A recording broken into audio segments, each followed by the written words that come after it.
This podcast is part of the C-Suite Radio Network, turning the volume up on business. Hey, it's Chris Kirkpatrick, and welcome to the Executive Job Search Secrets Podcast. And in today's episode, I'm going to talk about the 5 two-way questions that you need to pay attention to during an interview. We all know most executive level positions are not posted or advertised. So the big question is this: if those 100K plus jobs are not posted or advertised, how do you go about your job search in a way so you can find the right companies, connect with the right people, and land your next ideal opportunity as quickly as possible and without compromise? That is the question, and this podcast will give you the answers. My name is Chris Kirkpatrick, and welcome to Executive Job Search Secrets. All right, so this is going to be a fun episode for me. Last episode, I talked a lot about needing to be prepared for the interview and how to prepare for the interview and making sure you're gathering data and all that stuff. And I talked about the fact that this is not just you sitting there answering questions. You need to make sure you're dynamic and you ask questions. And so it kind of inspired me to think about, like, you know, you're going to go through this interview and you're going to think about a lot of different things, and you're going to get a lot of different questions that you have to address. You're going to get the classic questions that you need to be prepared for, such as, tell me about yourself. What do you know about this company, business, or organization? Why are you applying for this job? How would you describe yourself? What's your greatest weakness? What are your major strengths? What type of work do you like to do best? You know, all those types of classic questions that you're going to get inside of an interview. And while all those are actually important to understand, and you got to have your answers down for them, that's not the purpose of this episode. The purpose of this episode is to talk about what I call the two-way questions that you're going to have to deal with inside of an interview. And the reason I call them two-way questions is because, remember, this is data gathering. They're gathering data and you're gathering data. And so these are questions that they're going to ask you, but they're also questions that you should either be asking them or asking yourself during the interview process, to make sure it's that kind of core components of data that you're both trying to gather to figure out the most important vital things, to figure out if they're the right fit for you and you're the right fit for them. So here we go. Let's get into these 5 questions. So the first question that they're going to ask you is, why are you here? Now, obviously that may be said in many different ways, but that's really, they're going to ask a question that alludes to the fact of, why are you here? Why are you interested in working at this company versus working at another company, right? So that's the first question. The second question is, and once again, this can be asked in a lot of different ways, so it may have a couple different faces or maybe phrased a different way, but is, what can you do for us? Essentially, they're going to ask you something about, like, if we hire you, how are you going to help me with the challenges that I face as a company, right? Or as a team lead, or what have you, whatever it is, whatever you're going in there for to solve for that role. What are the problems that you solve, right? So what are your skills, and how much do you know about the subject or the field that the team or the organization is in, right? They're going to want to know what you can do for them and how you can help solve their problems. That's ultimately it. Number 3 is, what kind of person are you? You know, they're going to be really concerned about if you're going to fit in. Do you have the kind of personality that makes it easy for people to work with you? Do you share the values that they have in their team, in their company, in their culture? You know, is it a good fit? They're going to be concerned about that. That's one of the biggest things they're going to be concerned about. The fourth question that they're going to ask you is basically, what sets you apart from the other people who have applied for this job? There's probably a couple hundred applicants. They're probably gone down the road with 10 to 25 people from the interview process. Maybe fewer, maybe more. It depends on the size of the organization and the type of role you're going for. But the bottom line is, you know, they're going to want to know what differentiates you in the marketplace, right? Do you have better work habits than others? Do you show up early, stay late? Do you work more thoroughly? Are you faster? Are you more efficient? Do you have higher standards that you hold your team to? You know, do you go the extra mile? What are the things that differentiate you from the marketplace? Do you have better results, different results? Like, you just know that even with that question, if they don't ask that one point blank, know that they're thinking it. Know that they want the answer to that. So you need to weave answers into other questions that they're going to ask that are going to give them confidence. I'm a big believer in the concept of we need to enter the conversation that's going on inside of the mind of the interviewer when we're being interviewed, right? And so you need to know that inside their mind, whether they ask you that or not, they're thinking what differentiates you from everybody else. So you need to be answering those questions to them. So the fifth one is, can I afford you? They're obviously, the better you are, the more expensive you're going to sound, right? Because the more value you bring to the table. And so they're going to be questioning, hey, if we decide to hire you, they're probably going to ask you point blank that if we decide that we want you here, how much is it going to take to get you? And then they're wondering if they're going to be willing to pay you that amount, right? They're probably on a budget. They probably have a board. They probably have, all these parameters put in place. But the bottom line is they're thinking within a certain spectrum of income that they're willing to pay and package that they're willing to kind of provide. And you have to know what your range is. But at the same time, that's kind of a cat and mouse game. And I'm not going to get into all the details of that in this episode. But just know that those 5 questions are the 5 questions that they're thinking that they're either going to ask or they're going to think. And they may ask them all. They may ask just a couple of them.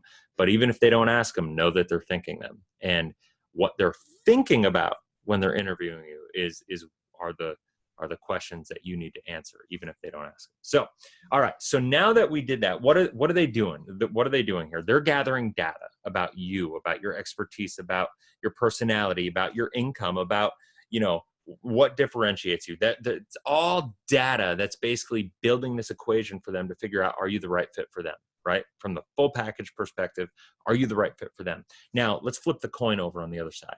Remember, this is about them gathering data, but it's also about you gathering data. And the reason I call this the 5 two-way questions is because you're going to be asking yourself everything I just said about them thinking about wanting to know about you. You're going to be thinking to yourself the same questions about them. So let me try to see if I can make this clear. It's a very visual thing because I'm a very visual person, so maybe it's just my brain. But when they ask, so let's go to question number 1. They're thinking, why are you here? Meaning, why are you interested in this company, right? You have to be thinking, what does this job involve? i.e., do you even want to be there, right? You need to have the answer to that question. And the reason that you need to ask yourself, do I want to be, or what does this job involve, is because you need to understand exactly what tasks are going to be asked of you, right? And you need to have clarity around the tasks of the job so you can determine if these are the kinds of things that you want to be doing and that you'd like to do them, that they're fulfilling to you, that you actually physically and professionally can do them. You can execute. You want to set yourself up for success. So that's the first one. What does this job involve?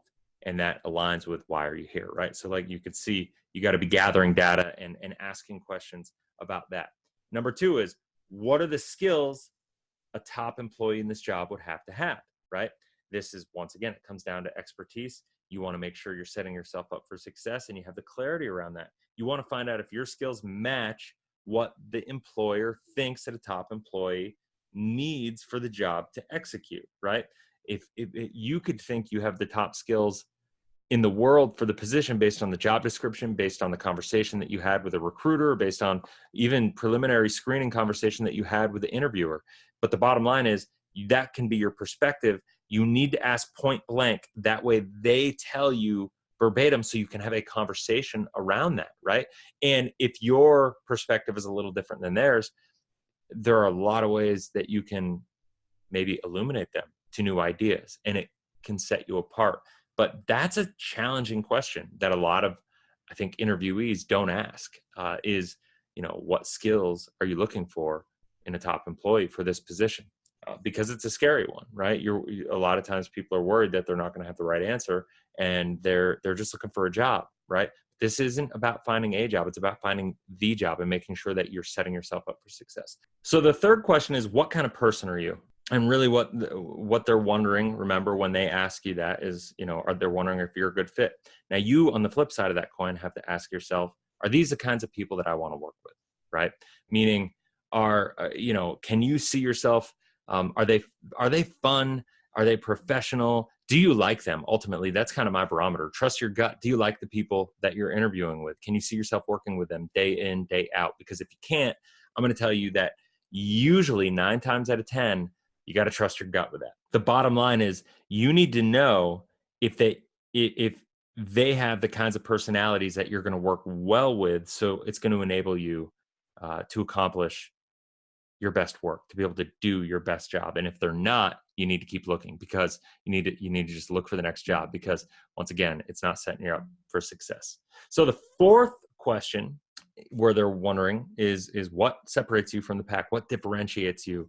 What distinguishes you from all the other people that we're interviewing or that have applied for this job? And with this one, the flip side of that coin is you have to be thinking to yourself, okay, if we like each other and we both want to work together, can I persuade them that there is something unique about me?